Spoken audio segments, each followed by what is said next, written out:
Have you ever woken up from a dream so vivid, so real, that it left you wondering what just happened? You're not alone. Every single night, as we close our eyes, we embark on incredible journeys into a hidden world that scientists and philosophers have tried to understand for centuries. This is the world of dreams. What really goes on in our minds when we drift off to sleep? Is it just random noise from our brain, or is there a deeper meaning to the stories we experience? Today, we're pulling back the curtain on one of the most mysterious aspects of human consciousness. We'll explore the fascinating science behind dreaming, from the rapid eye movements of REM sleep to the brain waves that create these elaborate narratives. So, let's start with the basics. What exactly is a dream? Simply put, dreams are the images, thoughts, and feelings we experience during sleep. But that simple definition doesn't do them justice, does it?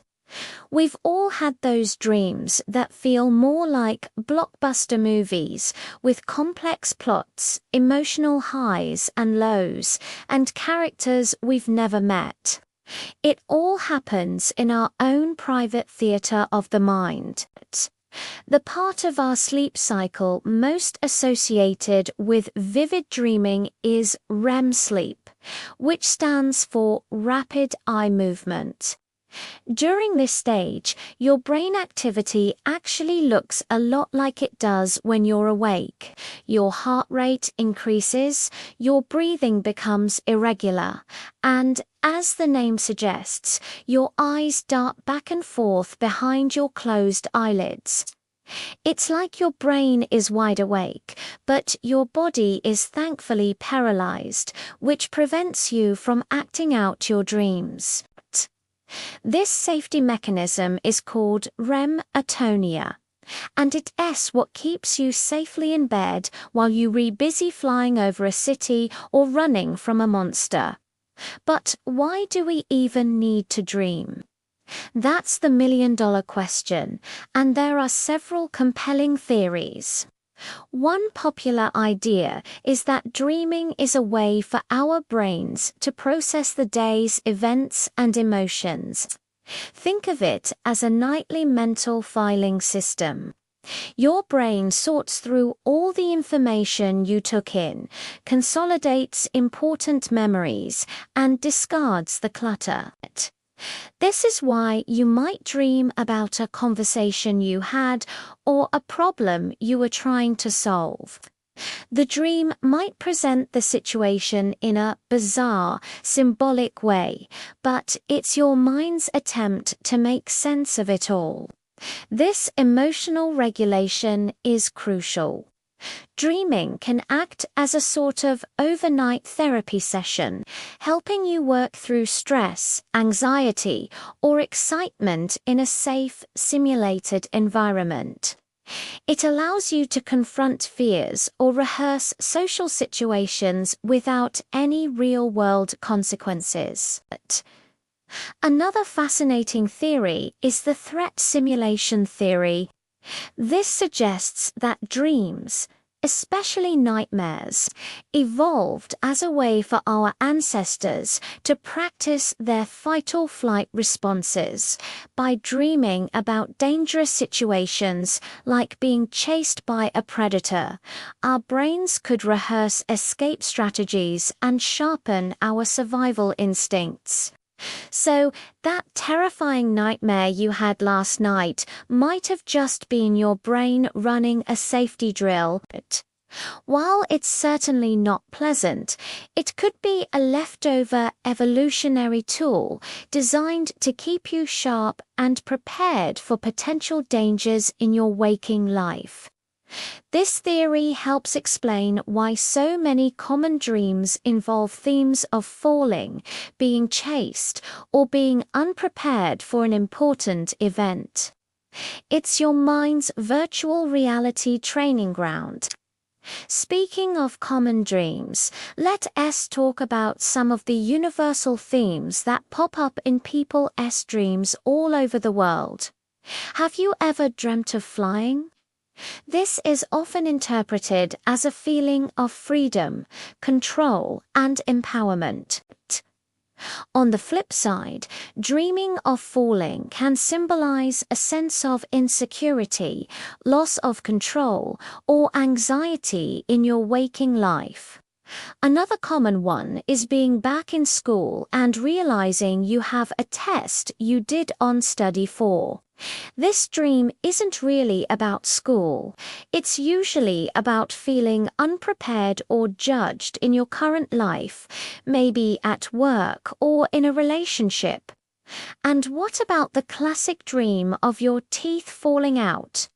It's unsettling for sure, but it's often linked to stress, major life changes, or worries about your appearance and how others perceive you.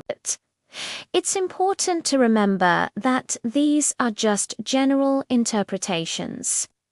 The true meaning of a dream is deeply personal and connected to your own unique experiences and emotions. Now, let's get a little more scientific and look at what's happening inside the brain. During REM sleep, the emotional center of your brain, the amygdala, is highly active. This is why dreams can feel so emotionally charged. At the same time, the prefrontal cortex, the part of the brain responsible for logic, rational thought, and decision-making, is dialed way down. This explains why dreams are often so illogical and bizarre. You might accept that you can breathe underwater or that your cat can talk because the part of your brain that would normally say, "Hey, wait a minute, that's impossible," is temporarily offline. This combination of high emotion and low logic is what creates the surreal, fantastical, and sometimes nonsensical nature of our dream worlds. It's a creative playground where anything can happen. Beyond just processing emotions and memories, dreams are also a huge source of creativity and problem solving.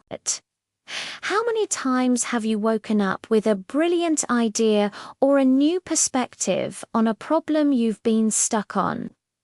This isn't a coincidence. While you sleep, your mind is free to make connections between ideas that it might not make when you reawake and focused. Many famous discoveries and artistic creations were reportedly inspired by dreams. Paul McCartney famously said the melody for Yesterday came to him in a dream.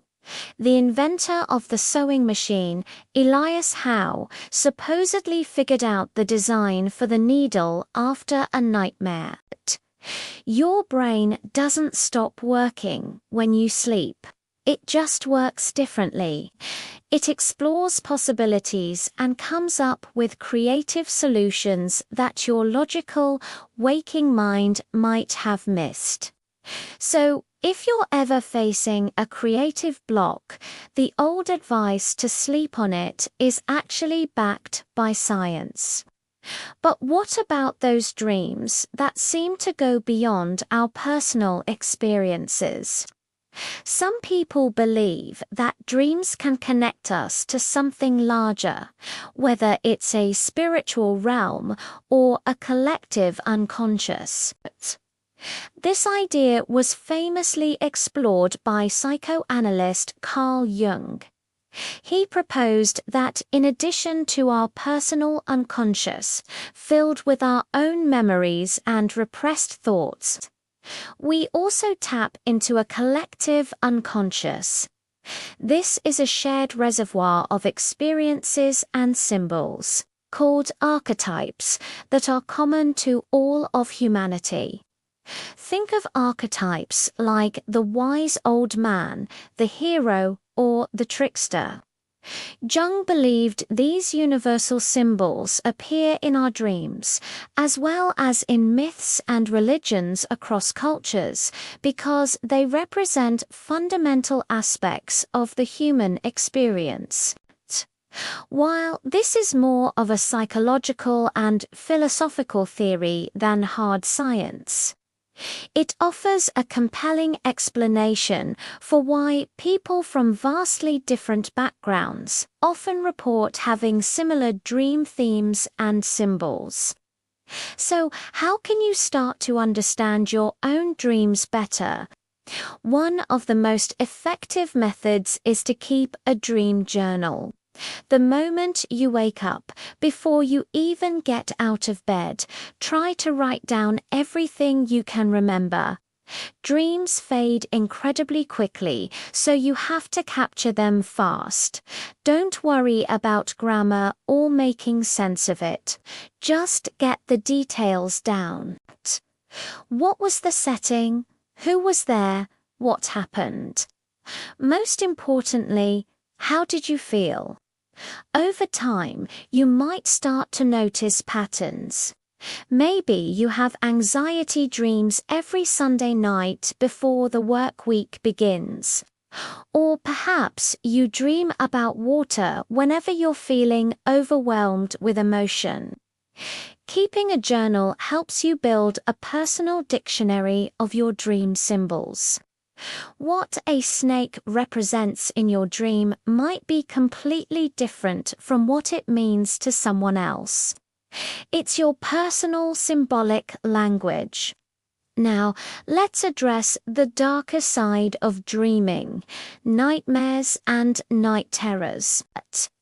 While they can be frightening, they are a normal part of the human experience.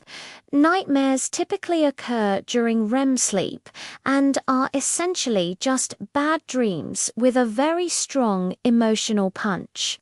They are often triggered by stress, trauma, or even just eating a heavy meal too close to bedtime. Night terrors, on the other hand, are a bit different. They happen during the deepest stage of non-REM sleep, and a person might scream, flail, or sit up in bed, appearing terrified but not fully awake. They usually have no memory of the event the next morning. If you find that frequent nightmares or sleep disturbances are affecting your quality of life, it's really important to talk to a doctor or a mental health professional. They can help you identify potential causes and find strategies to get more restful, peaceful sleep. There's no shame in seeking help. In the end, the hidden world of dreams is as complex and unique as each of us. It's a space where our minds process the past, prepare for the future, and unleash our deepest creativity. Whether you see your dreams as a nightly neural fireworks show, a therapeutic tool, or a window into a deeper consciousness, there's no denying their power. By paying more attention to our dreams, we can gain incredible insights into our own minds, our emotions, and our place in the world. They are a nightly reminder of the profound mystery and imagination that lies within each of us. So tonight, as you lay your head down to rest, remember that you're not just going to sleep. You're about to step into your own private cinema, your personal laboratory, and your secret world of adventure. Sweet dreams. Thanks so much for joining us on this journey into the world of dreams. If you found this fascinating, be sure to hit that like button and subscribe for more deep dives into the mysteries of the mind. Let us know in the comments about the weirdest or most wonderful dream you've ever had. We'd love to hear from you. See you next time.